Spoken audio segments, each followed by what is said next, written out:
अगर आप गाड़ी चलाते हैं, बाइक चलाते हैं, कार चलाते हैं, कोई भी वाहन चलाते हैं तो खबर आपके लिए बहुत जरूरी है। कोहरा घना, सिस्टम जानलेवा है। तस्वीर में दिखाने जा रहा हूं कि इंजीनियर की, युवराज मेहता इंजीनियर अपनी कार से रात को जा रहा था। देखिए उसके बाद हुआ क्या, जो दर्दनाक है, बहुत पीड़ादायक है। अपनी गाड़ी से जा रहा था, ठीक इस तरह से गाड़ी से जा रहा था, कोहरा बहुत घना था और इस बीच कोहरे में कुछ दिखाई नहीं दे रहा था। उसके बाद देखिए क्या हुआ, गाड़ी ना दिखने की वजह से जाकर गिरी और वो इंजीनियर खुद को बचाने की कोशिश करता रहा, लेकिन गड्ढा इतना गहरा था, पानी इतना ज्यादा था कि वो दलदल में अंदर धंसता चला गया और उसे बचाने वाले तमाशा देखते रहे। उसे बचाया नहीं जा सका और उसकी मौत हो गई। बाद में सिर्फ उसकी गाड़ी निकाली गई। अब उस रियल साइट पर मैं आपको लिए चलता हूं जहां यह हादसा हुआ और रात के वक्त मौके की तस्वीर है। रात को 12 से 2 बजे के वक्त का वाकया है। देखिए नोएडा सेक्टर 150 में टाइम हो रहा है 2:25। देखिए प्रशासन जुटा, पहुंचा, लेकिन कुछ नहीं कर सका।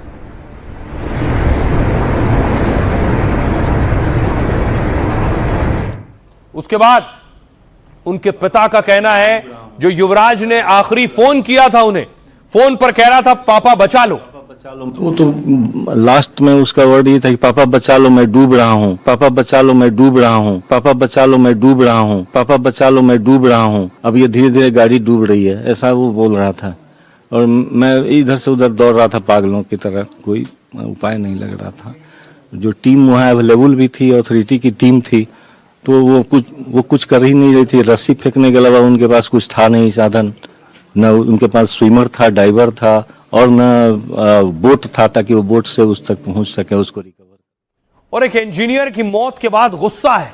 लोगों ने प्रदर्शन किया, लोग सड़कों पर उतरे हैं, कैंडल मार्च किया, लोगों ने योगी से एक्शन की फरियाद की और योगी आदित्यनाथ ने बड़ा एक्शन लिया है नोएडा अथॉरिटी के सीईओ पर।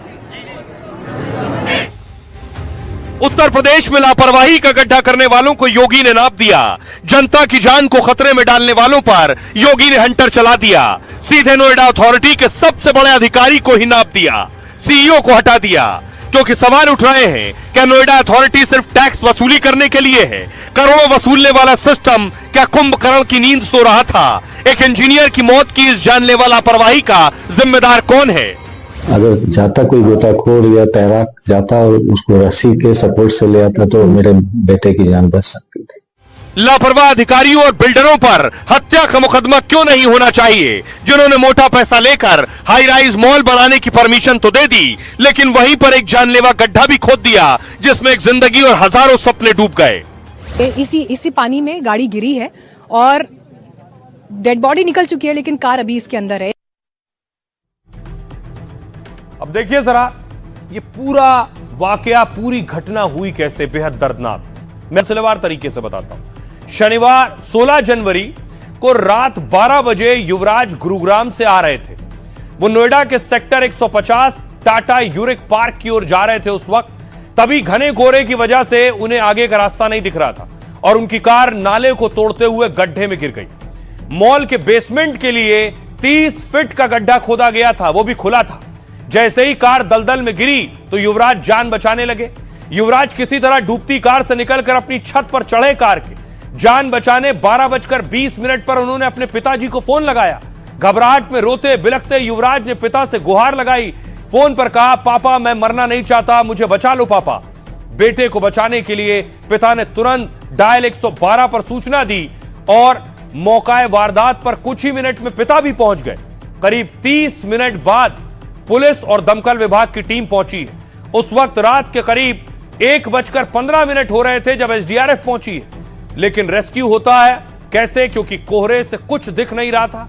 बताया जा रहा है युवराज की सिर्फ आवाजें सुनाई दे रही थी। युवराज करीब 80 मिनट तक जान बचाने के लिए चिल्लाता रहा। वो कह रहा था, कोई मुझे बचा लो, कार जल्दी डूब जाएगी। लेकिन लोग तमाशा देखते रहे, रेस्क्यू टीम भी देखती रही। आखिरकार तड़प तड़प कर पिता के सामने बेटे ने दम तोड़ दिया। चश्मदीद ने कहा, रेस्क्यू टीम जल्दी आती तो जान बच जाती, कार रेस्क्यू वाले कह रहे थे पानी ठंडा है, सरिया है, कैसे उतरे। बस सिस्टम की लापरवाही ने होनहार इंजीनियर की जान ले ली।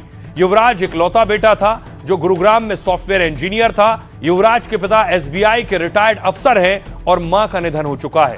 एक बड़ी बेटी है जिसकी शादी हो चुकी है और ब्रिटेन में रहती है। सुनिए क्या कुछ कह रहे हैं चश्मदीद और वहां लोग जो मौजूद गाड़ी पानी में गिरने के बाद लगभग 2 घंटे गाड़ी में जो लड़का था उसमें गाड़ी भी नहीं डूबी थी, नहीं वो लड़का डूबा था।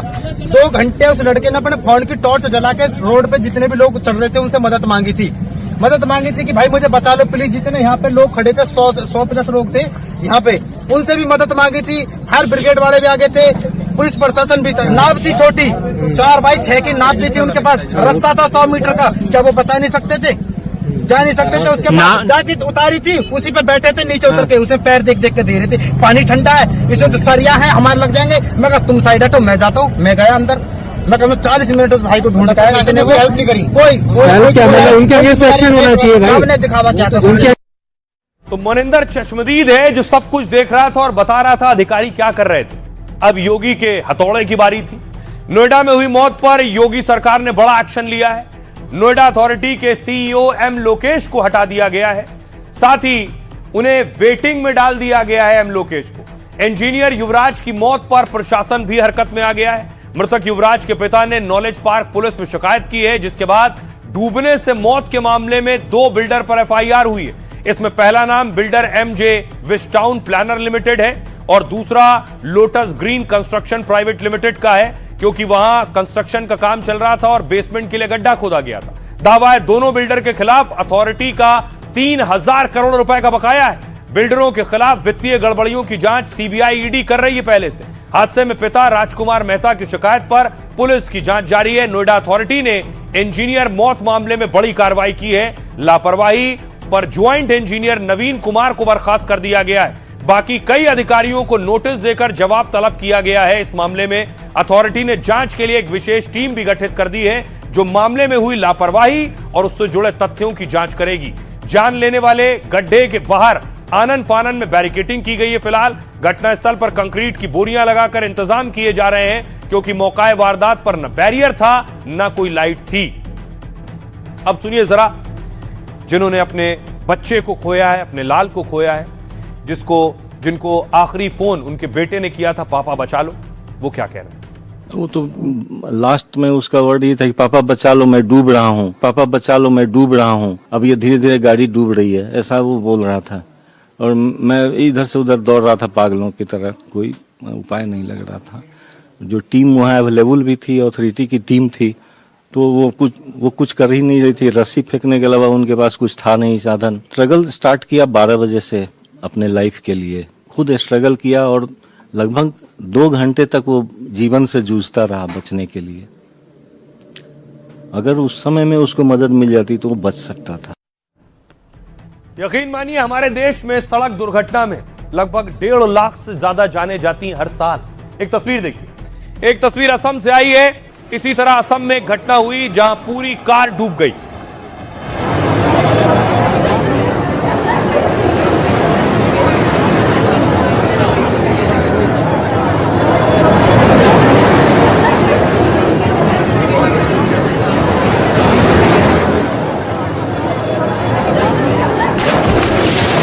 पूरी कार पानी में समा गई। इसी तरह की हादसे की एक और तस्वीर आई। ये देखिए जरा, ट्रक की रफ्तार देखिए कितनी है। ट्रक पलट गया है, इतनी तेज रफ्तार में था।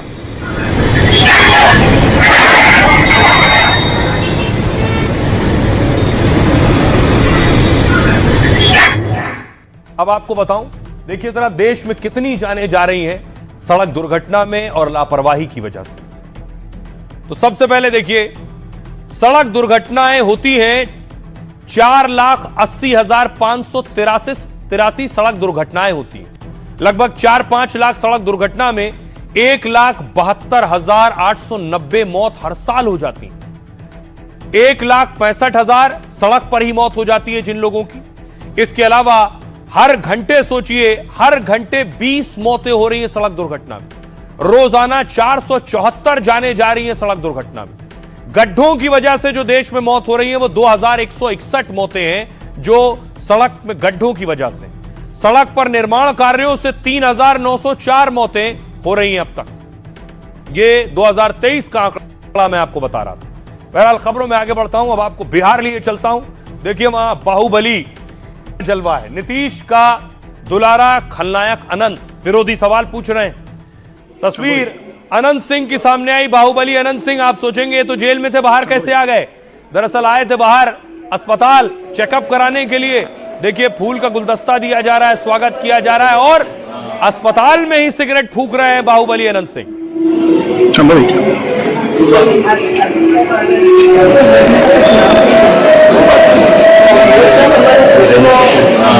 तस्वीर सोशल मीडिया पर वायरल है, जिसके बाद अनंत सिंह और बिहार की सरकार से भी सवाल हो रहे हैं।